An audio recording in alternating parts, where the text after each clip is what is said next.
sistema lo van a ver todo el tiempo donde sea que se encuentren.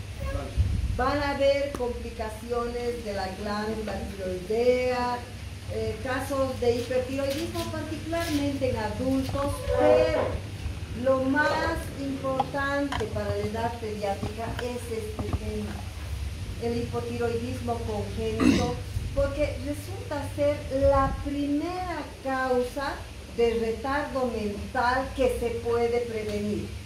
Dese cuenta de la trascendencia del tema, chicos. Entonces, es muy importante que nosotros tengamos en la cabeza cada vez que recibimos un niñito, hacer un examen físico completo y tratar de detectar lo más tempranamente posible esta enfermedad, porque cuando lo detectamos temprano, además que por suerte ahora ya es rutina del nacimiento hacer TSH al momento del nacimiento, después del nacimiento, ¿no? Entonces, la pesquisa ya es más sencilla. En cambio, antes que no había esto, así de rutina en todos los pacientes, había que ver muy bien la clínica. Pero por la trascendencia vamos a ver esto que es importante ayudarnos.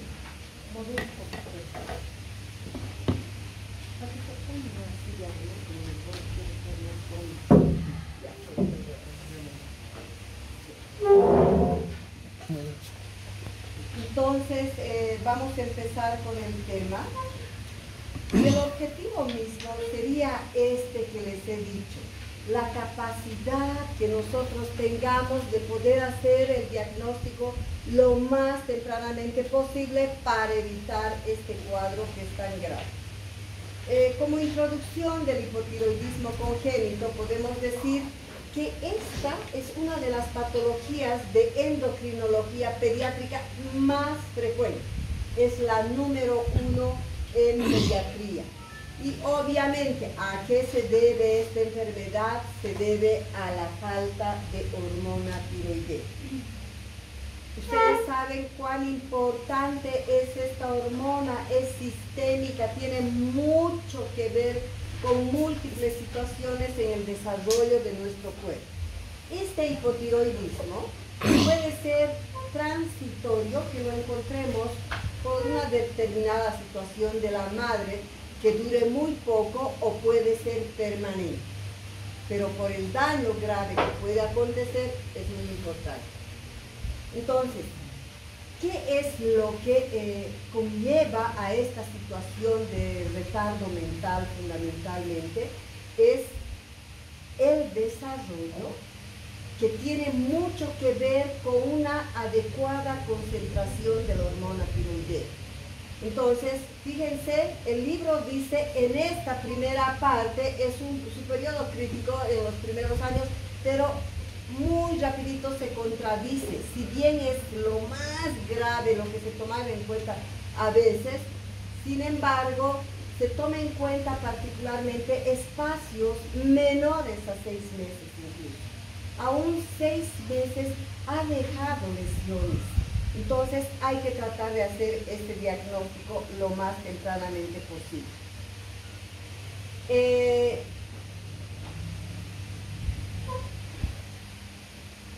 Podemos ver que este hipotiroidismo congénito, ¿por qué produce alteraciones a nivel del sistema nervioso central? Es multicausal. Fíjense, esta falta de hormonas tiroideas, ¿qué es lo que va a producir? En primer lugar, acuérdense que en el periodo de maduración del sistema nervioso central se produce una mielinización en el sistema nervioso. Entonces, en este caso del hipotiroidismo congénito, hay un retardo en la mielinización. Hay retardo en la arborización dendrítica, en las dendritas de las neuronas, ¿no es cierto? Y retraso, por lo tanto, en la formación de las sinapsis. Una neurona con otra neurona hace su contacto a través de las dendritas, ¿verdad? Eso es la sinapsis. Y al estar casi atróficas, podríamos decir, estas terminaciones nerviosas, esta sinapsis no es la mejor, la que uno desearía, y también porque hay una disminución del flujo sanguíneo en todo el sistema nervioso central, particularmente en el cerebro. Todo esto lleva a lesiones irreversibles, por eso está en letras grandes, del sistema nervioso central, con retardo mental y múltiples lesiones neurológicas. Algo bien importante, chicos, que debemos recordar es a qué función tiene la hormona tiroidea, ¿verdad? Si recuerdan ustedes, la hormona tiroidea, ya les he dicho, es una hormona sistémica que actúa en toda la economía del ser humano. Tiene mucha importancia porque está relacionada con los procesos metabólicos más importantes, con el metabolismo de los hidratos de carbono, con el metabolismo de las grasas, con el metabolismo de las proteínas y con la maduración de muchos órganos. Entre estos se puede mencionar, por ejemplo, la maduración del aparato sexual reproductivo, tanto de hombres como mujeres, del sistema nervioso central, etc. En términos generales, se puede afirmar que la hormona tiroidea es una hormona que se caracteriza por una gran producción de calor, porque está involucrada con los procesos metabólicos.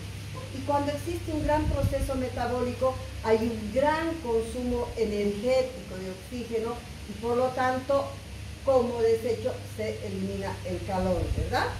Por eso que los hipertiroideos, que tienen excedente de hormona tiroidea, los hiper, andan muriendo de calor, están en el pleno invierno, todo el mundo abrigado, pero los hipertiroideos están abanicándose porque su cuerpo está liberando gran cantidad de calor. Por lo tanto, el hipotiroideo más bien sufrirá lo contrario. Hay una baja producción de calor. Interviene en la mayoría de los procesos metabólicos que ya hemos hablado y en la maduración del organismo, particularmente en la maduración ósea. Un hipotiroideo en general tiene una estatura baja y en esos casos graves de antes, que se veían a nivel mundial por debajo de la década del 50, se veían casos, en muchas partes del mundo se veían casos de cretinismo o de enanismo. En la maduración sexual no llega a madurar bien tanto en los hombres como en las mujeres, por lo tanto la consecuencia tenía que ser la esterilidad. Y maduración del sistema nervioso central, que sería el retardo mental. ¿Cómo es la etiopatogenia? Este hipotiroidismo frecuente, que hemos dicho, es la causa más frecuente de retardo mental que puede prevenirse. Es la causa número 1. Fíjense qué importante. El diagnóstico temprano, esto es lo correcto, queridos. Este es el mensaje que deben grabar. El diagnóstico temprano, en lo posible, debería ser menos de 15 días. Debería ser. Ese es un diagnóstico temprano.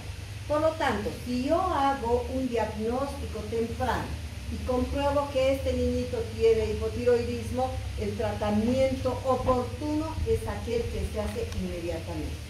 Entonces yo ya repongo ese déficit de hormona tiroidea. Y el desarrollo mental será inversamente proporcional a la edad de diagnóstico.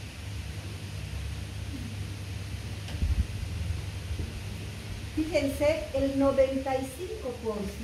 de los pacientes tienen una falla en la glándula tiroidea y me producen un hipotiroidismo primario. La mayoría definitivamente de los casos, probablemente en toda Latinoamérica se dice que este porcentaje tal vez es mayor, pero de todas formas se toma como 95%, donde el problema está en la glándula tiroides. que es la que produce la hormona tiroidea, ¿verdad? Y por lo tanto se llama hipotiroidismo primario. Menos de un 5% son defectos más arriba, en el hipotálamo o en la hipófisis, y a ese grupo se denomina hipotiroidismo secundario. ¿Cuál es la relación del coeficiente intelectual y el inicio del tratamiento, es decir, del diagnóstico temprano? ¿No es cierto? Si hemos hecho un tratamiento antes de los 3 meses, el coeficiente intelectual es del 85%. Un tratamiento de 3 a 6 meses de haber tardado, digamos, ya el coeficiente intelectual está disminuido. Todavía ese de 85, chicos, podría pasar en el resto de la población. Lo consideramos un poquito lento, pero como que puede entrar a la universidad y aplazarse, o agarrar una buena profesión técnica y muchas veces con la perseverancia incluso sale. Un tratamiento mayor a los 7 meses, fíjense cómo baja el 54% del coeficiente intelectual, pero si hacemos el tratamiento antes del mes, el coeficiente intelectual es normal, mayor a 90. ¿Ya? Mayor a 90. Esa es la importancia de hacer tempranamente. La etiología del hipotiroidismo primario, hemos dicho que el problema está en la glándula tiroides y más o menos están entre 1 por 4.000 recién nacidos vivos. Esto es variable, no es lo mismo, por ejemplo, que yo pueda extrapolar esto a todos los que viven en la costa del Atlántico en el Brasil, o que viven en el Pacífico, en Chile, todos esos de la costa. No, no es lo mismo, comparado con la gente que vive en las montañas, ¿no es cierto? O en las partes mediterráneas del continente. Entonces, por eso que esto se podría decir que depende también mucho del lugar geográfico en el que viven estos niños.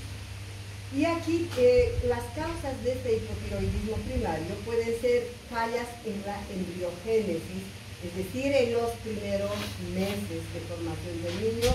Puede haber una agenesia, puede haber una hipoplasia tan severa, o puede incluso esta glándula tiroidea encontrarse en un lugar fuera de su lugar habitual.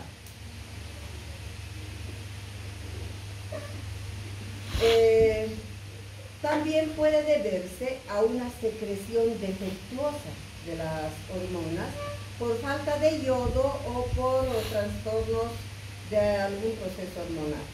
Y también por insensibilidad a los receptores tiroideos de la TSH. Entonces son múltiples situaciones. Y el secundario, que hemos dicho que está mucho más arriba, no es en la glándula tiroidea, es por falla de la TSH. ¿Se acuerdan qué es la TSH? ¿Qué hormona es? Hormona tiroidea estimulante. Muy bien, es la hormona tiroestimulante, la que va a estimular en la glándula tiroidea para que se produzca mayor cantidad de hormona tiroidea. ¿Ya? Este tipo de alteración hipotalámica o hipofisiaria tiene una incidencia de 1 por 100.000. Es rarísimo, ¿no es cierto? Súper raro. Y los trastornos periféricos son fallas en los receptores del T3, T4 o de las proteínas transportadoras, de la tiroglobulina. Y también es muy raro esto.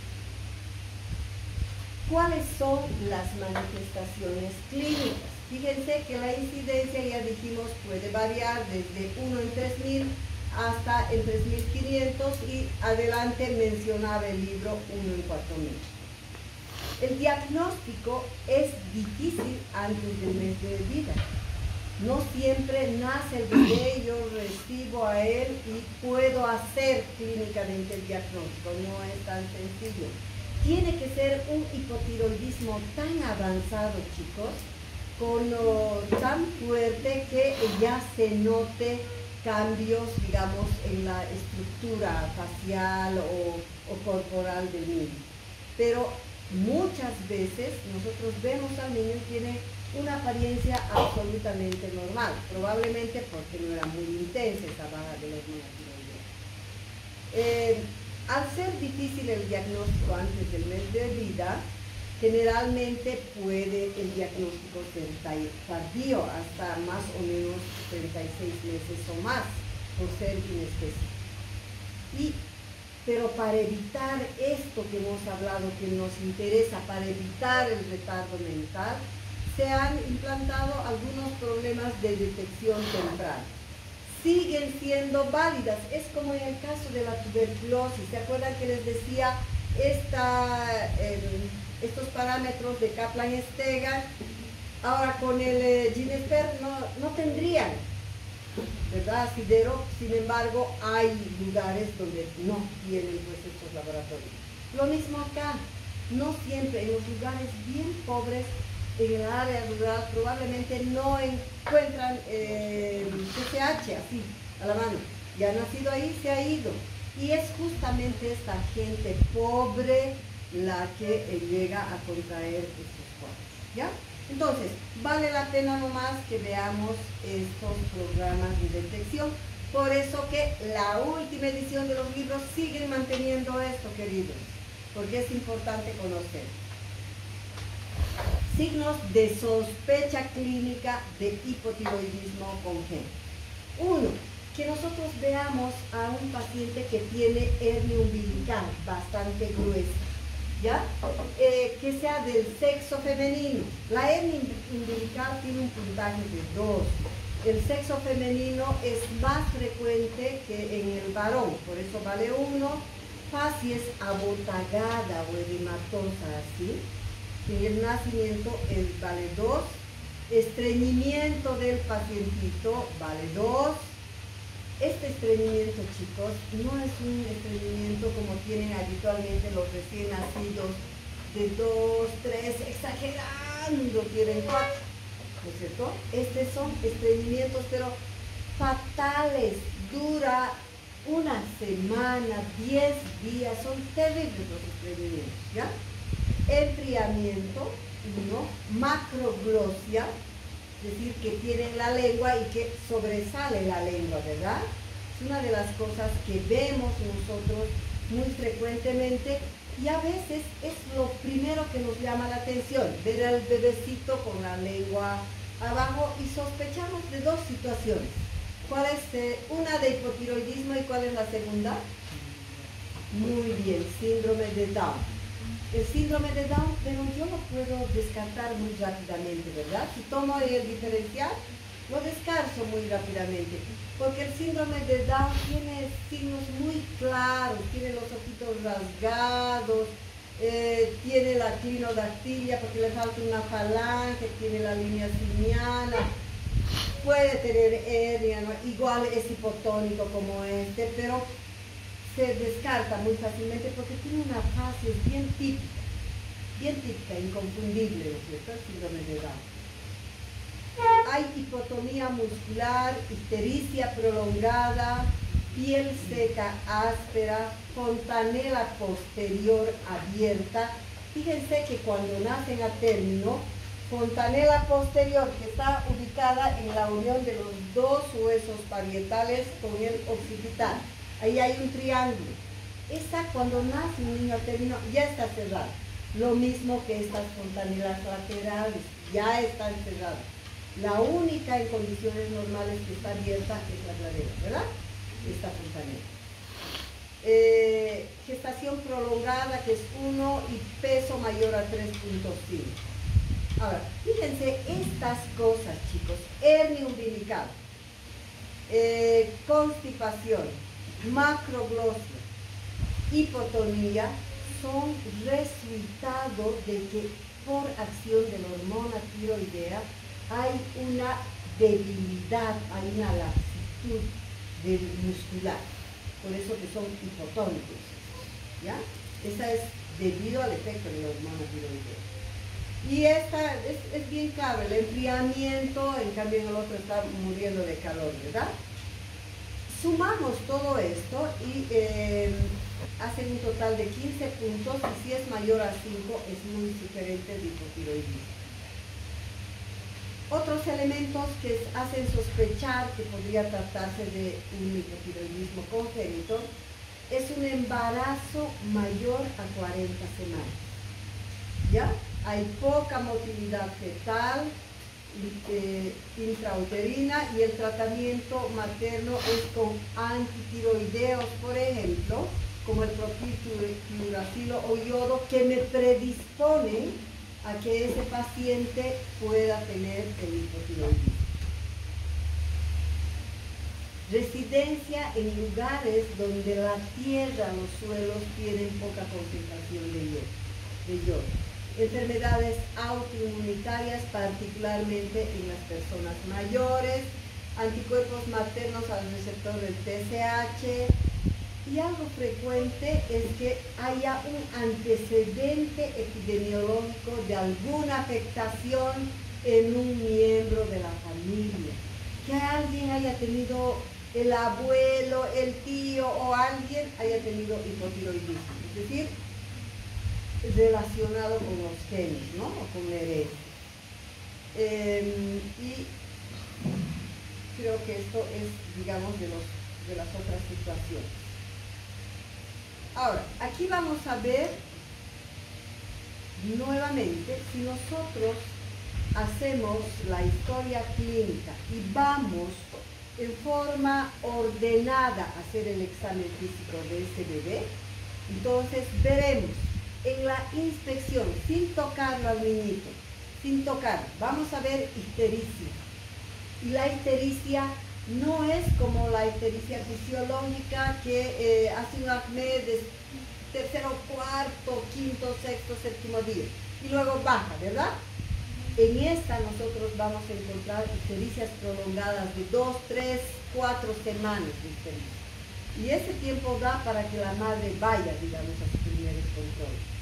Fontanelas amplias, porque hay una inmadurez sobre el sistema óseo. Estas fontanelas la tienen esta, la anterior, desde acá a todito. Y las suturas normalmente son bien compactas, las suturas aquí están así, un poco separadas. Si yo palpo, voy a ver una depresión en todas las suturas. Entonces estas suturas son muy notorias. Hay estreñimiento grave, pertinaz de bastante tiempo. La voz y el llanto del bebé es especial, es ronco, es ronco.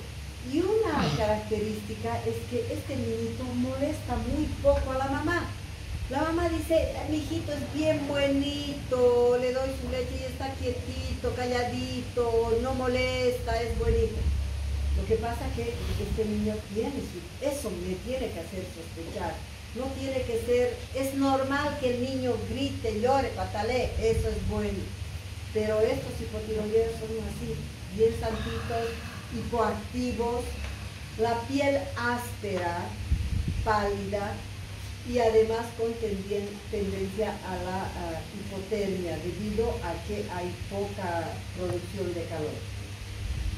En los bien avanzados, no en todos chicos, en la inspección podemos ver que las fosas nasales están vistas hacia adelante, así como del cerdito así, que se ve, fosas nasales amplias, cuello corto, abdomen abombado con la hernia umbilical, bradicardia es típico. Acuérdense que en el hipertiroideo vamos a encontrar taquicardia, ¿verdad? Taquicardia, y en vez de ser hipoactivos, estos son más bien hiperactivos, no pueden dormir por la noche, están con diarrea, estos son estreñidos, pero el hipertiroideo tiene diarrea, ¿no es cierto? Y las extremidades son más cortas. Entonces es absolutamente lo contrario del hipertiroidismo. Entonces, cuando planteamos el diagnóstico, nosotros tomamos en cuenta todo esto que hemos visto en la clínica, ¿ya? El laboratorio importante, queridos, importante, en el recién nacido, no en todas las edades, en el recién nacido, les repito, es la TSH, ¿ya? Ahora, esa TSH es en general menor a 20. Si la TSH está alta, mayor a 20, estamos frente a un hipotiroidismo. Y esta TSH puede treparse cualquier cantidad cuanto más profundo sea el hipotiroidismo, ¿ya? Entonces, para el recién nacido es lo más importante. Ahora, ¿qué pasa? Si, digamos, ha ido a la consulta después del mes, queridos, es lactantito todavía, ¿no es cierto? Ha ido al mes, ya no me basta la TSH solo. Tengo que hacer T3 y T4. Debo dosificar hormonas tiroideas también. Se puede hacer una radiografía de manos, y vamos a ver que tiene edad atrasada. Se puede hacer una centellografía, ecografía para ver cómo está la glándula tiroidea, si está ectópico, si está hipoplásico, cuál es el problema, ¿no?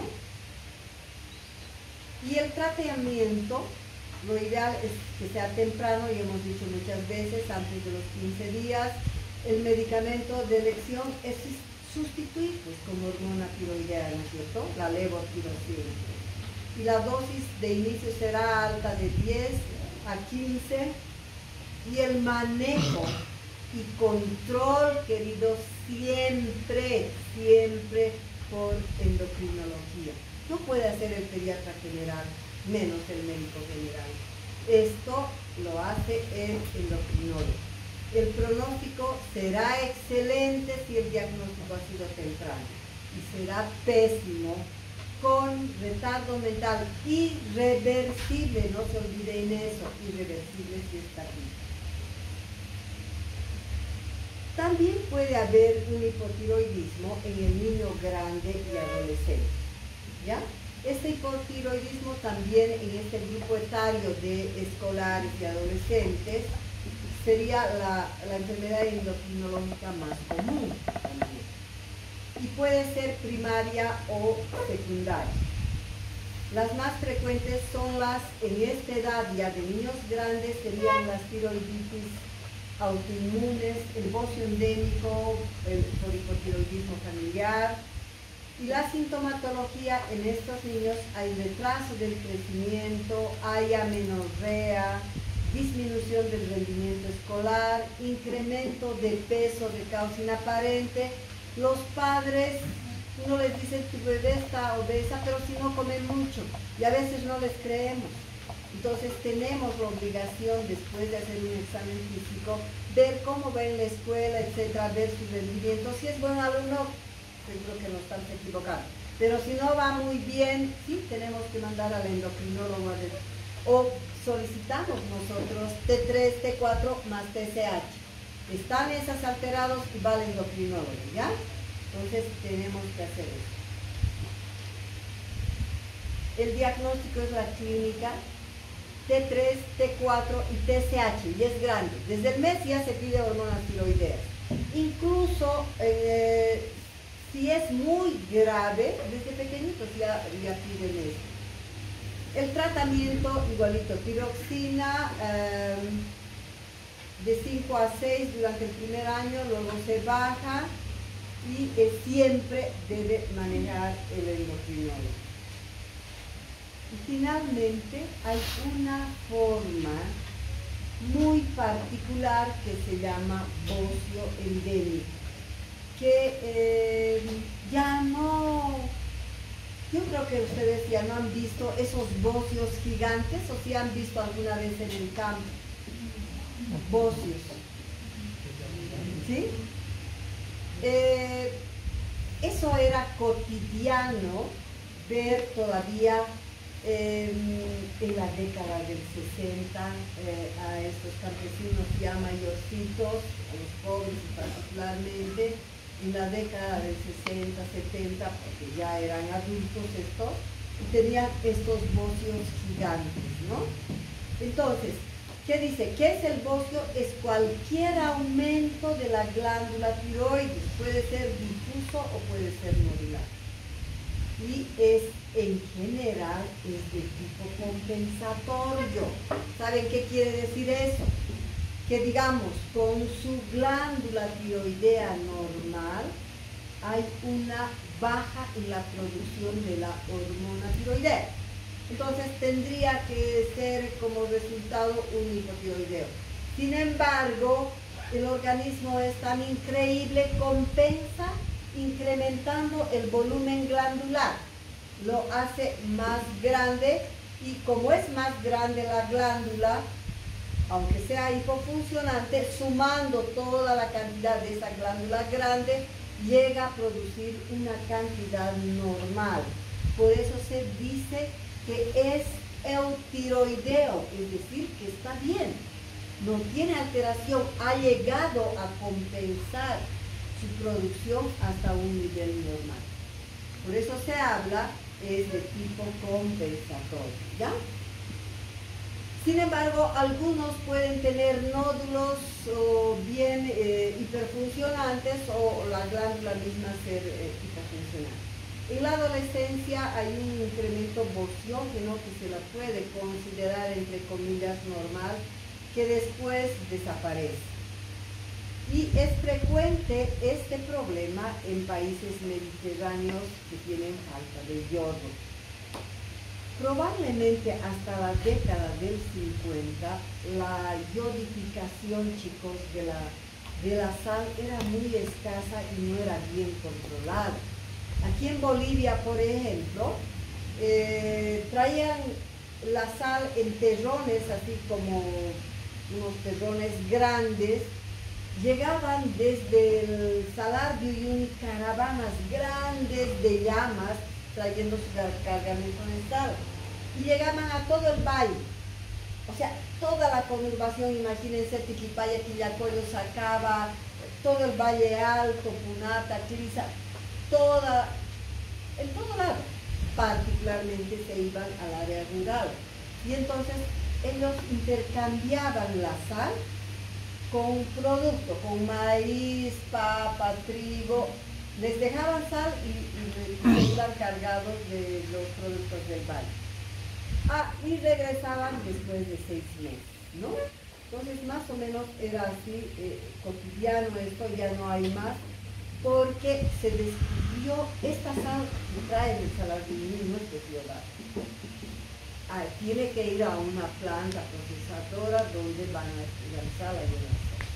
Y la otra cosa importante que ustedes tienen que saber, que cuando la sal, aunque esté bien yodada, en concentraciones normales, si se le expone a la luz del sol, como hay algunas bolsas de sal que están en la cancha, la luz, se desnaturaliza el yodo. O sea, es una sal que no sirve. Por lo tanto, para nuestro consumo debemos nomás comprar de un almacén, de algún lugar que esté bien seguro. Entonces, con la luz se desnaturaliza. Entonces, Bolivia, por ejemplo, al no tener una salida al mar, entonces tiene este problema en el suelo. Y hay vegetales, por ejemplo, el rábano, se dice que concentra gran cantidad de yodo, pero si el terreno no tiene yodo, no tiene sentido, ¿no es cierto? No hay una gran mejoría. Por el contrario, la gente que tiene una costa extensa, que consume mucho producto marino, nunca llega a producir este problema. Porque todos estos productos marinos tienen una concentración alta de yodo. ¿Cuáles son los grados de bocio endémico? El grado 0 es la tiroides no palpable o de tamaño normal. El grado 0A era, ¿no? El 0B, tiroides claramente palpable, pero no visible. Grado 1, fácilmente palpable, visible en el cuello, en hiperextensión. El grado 2, tiroides claramente visible en posición normal. Y grado 3, bocio visible a la distancia. De lejos podemos darnos cuenta. Y el 4 es el bocio gigante que hemos hablado. Igual, en estos casos, fíjense, esta gente que vivía en el área rural y que tenía el hipotiroidismo congénito, y que eran estos pobrecitos. Entonces le llegaban, consumían la sal de ese tipo, sus hijitos nacían con hipotiroidismo congénito, no iban y entonces tenían su retardo mental. Entonces, fíjense, estos iban, como no iban, retardo mental, irreversible. Muchas veces era tan grave esto que ni siquiera el retardo mental era tan severo que al haber un problema neurológico incluso tenían sordera. Y al ser sordos ni siquiera podían hablar. Entonces, este tipo de retardo mental tan severo, tan grave, es que los llamaban a este tipo cretinos. Es el cretinismo. Por eso que cuando alguien dice eres un cretino, si es que sabe, está diciendo el peor insulto, ¿no es cierto? Está diciendo que eres un retardado mental así severo. O cuando se habla, por ejemplo, se dice que un hipotiroideo que todavía no está bien diagnosticado es un oligofrénico porque es lento, ¿no es cierto? Pero el cretinismo ya son las formas acentuadas de retardo mental. Por suerte ya no se ve esto, chicos, porque más o menos desde esta década del 50 la sal así es de consumo, es siempre iodada. No sé si tienen alguna pregunta, queridos.